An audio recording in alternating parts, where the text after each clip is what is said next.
सुबह सुबह गट्टू नदी के किनारे गया, लेकिन अचानक वो बहुत तेज चीखा। अरे खून, अरे खून, अरे अरे प्रधान जी। कहते हुए गट्टू गांव की तरफ भागा।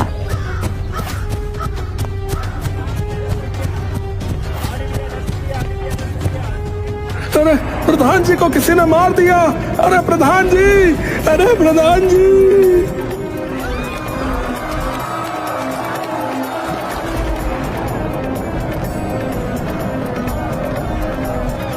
तभी वहां प्रधान जी की पत्नी अशर्वी देवी भी पहुंची।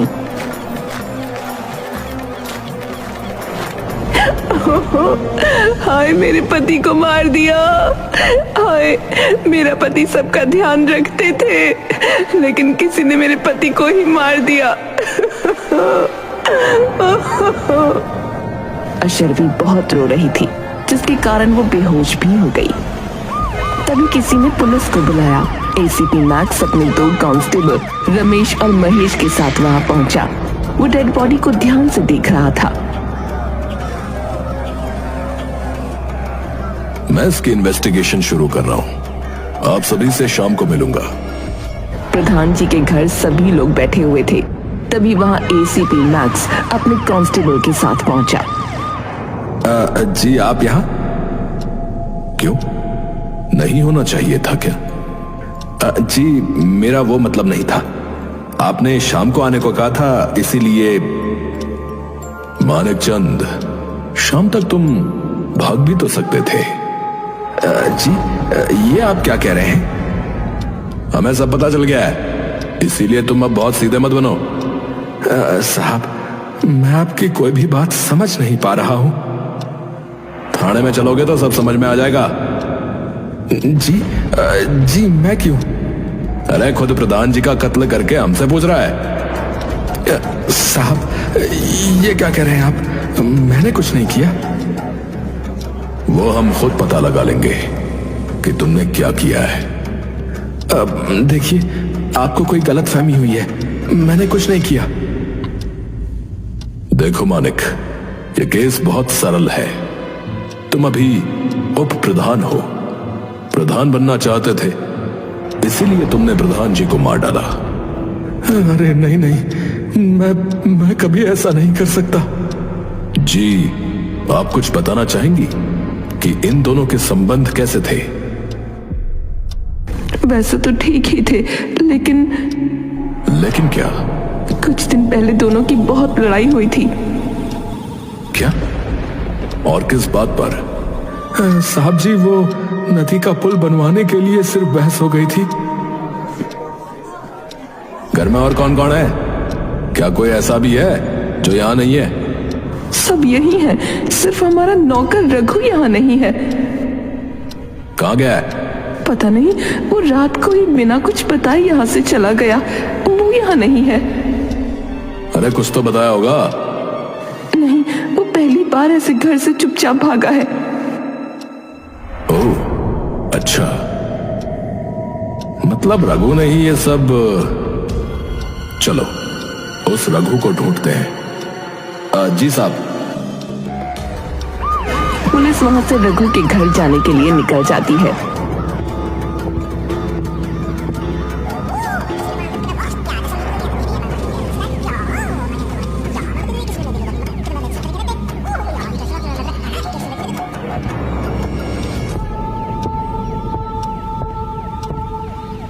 हमने रघु की पत्नी से बात की, लेकिन वो कह रही है कि रघु कल आया था, लेकिन कहां चला गया पता नहीं। ठीक से पूछो, ऐसे कैसे नहीं पता होगा? सारा हमने बहुत बार पूछा। मैक्स खुद रघु के घर में गया और उसकी पत्नी मीनाक्षी से मिला। तुम सच में नहीं जानती कि रघु यहाँ क्यों आया था? साहब जी, कल तो वो बहुत घबराए हुए आए थे और यहाँ से कहीं दूर चलने के लिए कह रहे थे। फिर तुम क्यों नहीं गई? वो मुझे बोलकर गए थे कि मैं जल्दी से जरूरी सामान थैले में रख लूं, लेकिन वापस नहीं लौटे। इतना कहकर वो जोर जोर से रोने लगी। अरे तुम ज्यादा ड्रामे मत करो, तुम्हारा पति प्रधान जी का कत्ल करके भागा है। नहीं नहीं, वो ऐसा नहीं कर सकते। रे फिर भागा क्यों? मैं नहीं जानती साहब। कुछ तो बताया होगा कि जाना कहाँ है। कह रहे थे कि काका इंतजाम कराएंगे। काका का पता बताओ। मैं नहीं जानती काका कौन है। अभी हम जा रहे हैं, जरूरत पड़ी तो फिर से आएंगे। मैक्स अपने कांस्टेबल के साथ वहां से आ गया।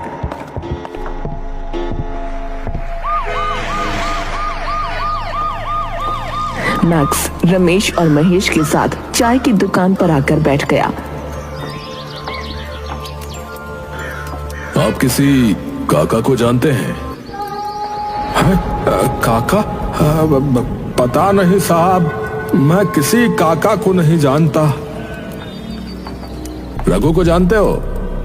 रघु जो प्रधान जी के यहाँ। जी भाई, जो उनके वहां काम करता था। हाँ हाँ, कभी कभी आता था, लेकिन 2 दिन से नहीं आया है। ठीक है, अगर आए तो हमें बताना। वो वहां से जाने लगे, तभी मैक्स को एक आवाज सुनाई दी। अरे क्या हुआ काका? पुलिस कैसे आई थी? मैक्स वापस चाय वाले के पास पहुंचा। अब तुम सच खुद से बताओगे या हमें निकलवाना है? मुझे माफ कर दीजिए साहब, मुझे माफ कर दीजिए। रघु को कहां भेजा है? साहब, मुझे एक चिट्ठी मिली थी जिसमें लिखा था कि अगर मैंने रघु को छुपने में मदद की तो मुझे बहुत सारा पैसा मिलेगा। चिट्ठी? चिट्ठी किसने भेजी थी? अब इसके बारे में नहीं पता साहब। वो चिट्ठी कहाँ है? मैं लेकर आता हूँ। काका ने एक चिट्ठी मैक्स को लाकर दी। ये चिट्ठी मुझे मिली थी साहब। मैक्स और कांस्टेबल चिट्ठी लेकर वहां से चले गए। तुम कैसे पुलिस वाले हो? कल से अब तक मेरे पति के हत्यारे को ढूंढ नहीं पाए हो। जी हम ढूंढ रहे हैं। जरूरत नहीं है। आपका गुस्सा भी जायज है, लेकिन हम हत्यारे को जल्दी ढूंढ लेंगे। अब जरूरत नहीं है, क्योंकि मुझे उनका लिखा हुआ एक सुसाइड नोट मिला है। उन्होंने आत्महत्या की है। सुसाइड नोट कहाँ है? कौन? सुसाइड नोट ये रहा। लेकिन डेड बॉडी खून से लथपथ थी। मैं क्या कहूँ, मेरा तो घर ही उजड़ गया। सुसाइड के बाद उनको जानवरों ने घायल कर दिया होगा। ऐसा कहकर वो जोर जोर से रोती है। उसने सुसाइड नोट मैक्स को दिया। मैक्स ने सुसाइड नोट पढ़ा। वो कांस्टेबल के साथ घर से बाहर आ गया। बेचारी कितने दुख में जी रही है साहब। अरे भगवान कभी किसी के साथ ऐसा ना करे। अब कैसे संभालेगी सब कुछ? मुझे एक बात अब तक समझ में नहीं आ रही है कि वो घायल कैसे हुआ। सर जी, अशरफी जी ने बताया तो है कि जानवरों ने घायल कर दिया होगा। सही है, जल्दी केस सॉल्व हो लिया। तुम दोनों पुलिस में भर्ती होने से पहले बकरी चराते थे क्या? क्या हुआ सर जी? मतलब किसी आदमी को सुसाइड करना है तो वो पहले जंगल में जाकर रस्सी से लटक जाएगा और मौत के बाद जानवर उसे खुद नीचे उतारेंगे और फिर बिना उसे खाए घायल करके छोड़ देंगे।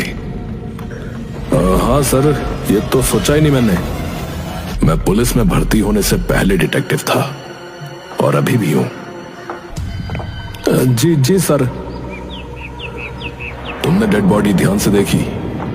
प्रधान जी की उंगली कटी हुई थी और इस कागज में बिल्कुल साफ लिखावट है। हमें जो है एक बार नदी के पास ही चलना चाहिए साहब, शायद कोई क्लू मिल जाए। जल्दी से तीनों नदी के पास पहुंचे और वहां जाकर छानबीन करनी शुरू कर देते हैं। अलग अलग एंगल से सारी कहानी को समझने की कोशिश करते हैं। तुम दोनों को कुछ समझ में आया? हाँ सर, ये मानिक और प्रधान जी नदी के किनारे आए होंगे। नदी के ऊपर पुल बनाने के लिए बातें हुई होंगी और फिर बहस होली होगी और फिर मानिक ने रघु की मदद से प्रधान जी को मार दिया होगा। और सुसाइड दिखा दी होगी। कहानी कुछ ऐसी ही है। चलो मिलते हैं मानिकचंद से। तीनों मिलकर प्रधान जी के घर पहुंच जाते हैं। मानिकचंद को भी वहां बुला लिया जाता है। सभी लोग बैठ जाते हैं। क्या हुआ, अब क्यों आए हो? मैंने कातिल को ढूंढ लिया है। लेकिन उन्होंने तो सुसाइड। नहीं, कत्ल हुआ है प्रधान जी का। कत्ल?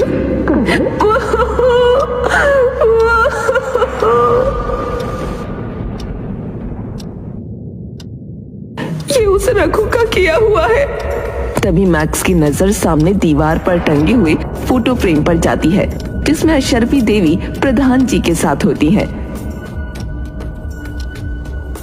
ये फोटो? जी, एक शादी की है। आपके कानों के कुंडल बहुत अच्छे दिख रहे हैं। मैं यहाँ अपने पति की मौत का मातम मना रही हूँ और तुम्हें ये फालतू की बकवास सूझ रही है। कातिल मिल चुका है, आप उसकी चिंता मत कीजिए। सिर्फ इस कुंडल के बारे में बताइए। हाँ बताइए, क्या विशेष दिख गया आपको इन कुंडलों में? आप लेकर आइए ना, मैं हाथ में लेकर देखूंगा। ये क्या हुआ, लेकर आइए ना। वो तो बहुत पहले खो गया था। ओह, कहां पर? यही घर से कुंडल चोरी हो गया था। शायद आपको अपने कुंडलों से कुछ ज्यादा ही प्यार है, तभी तो कल भी कान में एक कुंडल पहना हुआ था आपने। आप जाकर रघु को ढूंढिए। एक विधवा महिला से इस तरह बात करते हुए शर्म नहीं आती? अभी तो मेरे पति की राख भी ठंडी नहीं हुई है। आप कुछ बोलना चाहेंगे? साहब जी, मैं प्रधान जी को अपना बड़ा भाई मानता हूँ। उनका बहुत सम्मान करता था। मैंने कुछ नहीं किया। जाइए रघु को ढूंढिए। मैक्स ने एक गहरी सांस ली और फिर चीखते हुए तेज आवाज में बोला, अशरफी जी, आपका एक कुंडल मेरे पास है। क्या आप जानना चाहेंगी कि ये मुझे कहां मिला? अशरफी बहुत घबरा जाती है। महिला पुलिस को बुलाऊं या सारा सच खुद से बताएंगी? मैंने नहीं। मैंने सब पता लगा लिया है। सिर्फ तुम्हारे मुंह से कबूल करवाना है कि खून तुमने किया है। हाँ, मारा है। मैंने अपने पति को मारा है। मैंने इन्हीं हाथों से अपने पति को मार दिया। अब ये मगरमच्छ के आंसू बहाना बंद करो और जल्दी बताओ कि क्यों मारा। पूरा गांव वहां इकट्ठा हो जाता है। सब लोग अशरफी के बोलने का इंतजार करते हैं और हैरान होकर आपस में बातचीत करते हैं। मेरे बड़े भाई जैसे प्रधान जी को मार दिया और इल्जाम मेरे ऊपर लगा दिया। अब बोलो भी कि क्यों मारा प्रधान जी को? अरे बताओ, देवता समान आदमी थे बेचारे, हैं? लेकिन ऐसी महिला से तो राम ही बचाए भैया। कैसी दुष्ट महिला है, अपने ही पति की जान ले ली। अरे एक वो सावित्री थी जो यमराज से अपने पति के प्राण खींच लाई थी, और एक ये है। सभी लोग चुप रहिए। हाँ, तुम बोलो, कैसे किया ये सब इतनी सफाई से? मैंने सबसे पहले प्रधान जी को खाने में नशे की गोलियां दी।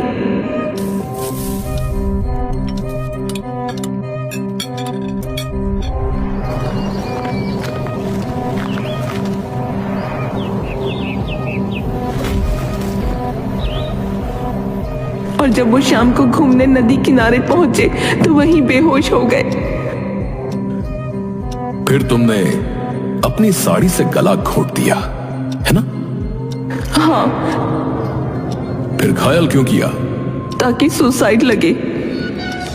लेकिन इस सब में तुम गलती से कुंडल छोड़ आई, और ये प्रधान जी की माला से एक रुद्राक्ष तुम्हारे घर आ गया, जो मुझे तुम्हारे घर के आंगन में मिला था। जी। वैसे योजना बहुत अच्छी बनाई थी आपने। जी, मैंने सोचा था कि सबका शक मानिक पड़ जाएगा और काम भी हो जाएगा। ओह, अच्छा। लेकिन डिटेक्टिव एसीपी मैक्स के रहते ये कैसे संभव है?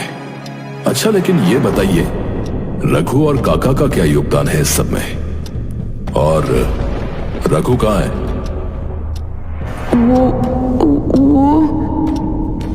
कोई ने पानी पिलाओ, बहुत कांप रही है बेचारी।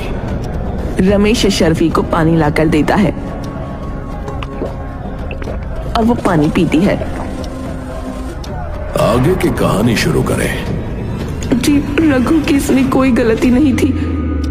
शाम को रघु भी नदी की तरफ आया था और उसने मुझे देख लिया था। अरे मालकिन, अरे ये आपने क्या किया? तुम यहाँ क्या कर रहे हो? आपने प्रधान जी का कत्ल कर दिया। तुमने कुछ नहीं देखा।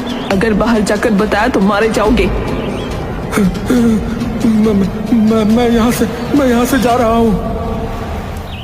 ठीक है, मैं तुम्हारे भेजने का इंतजाम कर दूंगी। तुम यहाँ से भाग जाओ। तब मुझे एक नया मोहरा मिल गया कि अब इल्जाम रघु के ऊपर आएगा। इसलिए मैंने काका को चिट्ठी भेजी, लेकिन तभी अचानक से रघु वापस आ गया। वो वापस क्यों आया? वो पैसे लेने आया था। कह रहा था कि 5 लाख रुपए दे दो ताकि मैं शहर में जाकर रहने लगूं। अच्छा, फिर तुमने 5 लाख दिए?